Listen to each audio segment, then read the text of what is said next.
কবরের শাস্তি হয় মূলত দুইটা কারণে। যত বেশি কবরের শাস্তি হচ্ছে এখন, সব কিন্তু বড় বড় পাপের কারণে হচ্ছে না। দুইটা কারণ মেজর। একটা হচ্ছে পেশাবের অপবিত্রতা থেকে পবিত্র না হওয়া, পেশাবের ছিটা ফোটা থেকে পবিত্র না হওয়া। আরেকটা হচ্ছে চগলখড়ি করা। কি করা? মানে চগলখড়ি বোঝাতে পারছে কিনা? একজনের কথা আরেকজনের কাছে লাগানো। যুবক বয়সের ইবাদতের এত মূল্য আল্লাহর কাছে, এত মূল্য, এই সময়টাতে মানুষ যা ইচ্ছা তাই করতে পারত।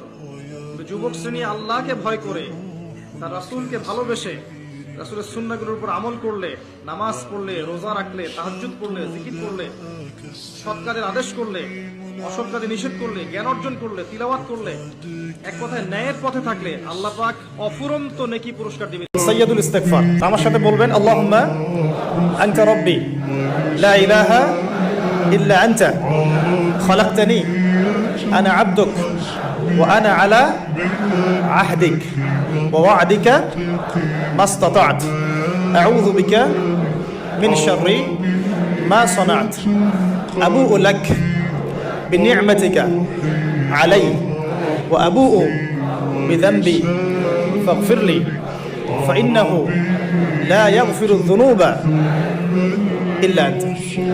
এই যে দোয়াটা আপনি করলেন, নবী সাল্লাল্লাহু আলাইহি ওয়াসাল্লাম বলেছেন যে এই দোয়া পড়ার পরে যদি কেউ সকালে পড়ে রাত্রের আগে মারা যায়, জান্নাতে চলে যাবে। রাতে পড়ে সকালের আগে ইন্তেকাল করলে জান্নাতে চলে যাবে। এটা যদি না পড়েন, অ্যাট লিস্ট এতটুকু, আস্তাগফিরুল্লাহাল্লাযী লা ইলাহা ইল্লা হুয়াল হাইয়ুল কাইয়্যুম ওয়া আতুবু ইলাইহি, এইটুকু। আর এটাও যদি না পড়েন, না পড়াটা একটু লজ্জার যদিও বা,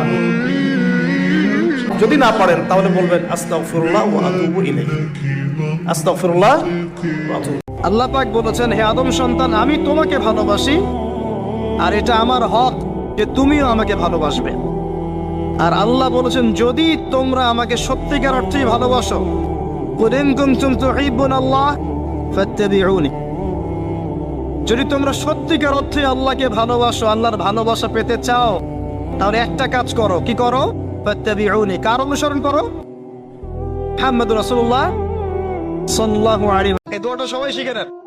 আল্লাহুম্মা কফিনিহিম বিমা শি'তা, আল্লাহুম্মা কফিনিহিম বিমা শি'তা। অর্থ হচ্ছে, হে আল্লাহ, আমার বিপক্ষে যারা আছে, আপনি যা দিয়ে ইচ্ছা ওদের বিরুদ্ধে আমাকে সাহায্য করেন। আল্লাহুম্মা কফিনিহিম বিমা শি'তা। ছোট্ট দোয়া। मुझे बस इस दुनिया में कामयाब होना है। और ये दुनिया की जिंदगी तो सिर्फ खेल और तमाशा है, और हमेशा की जिंदगी का मकाम तो आखिरत का घर है। काश ये लोग समझते।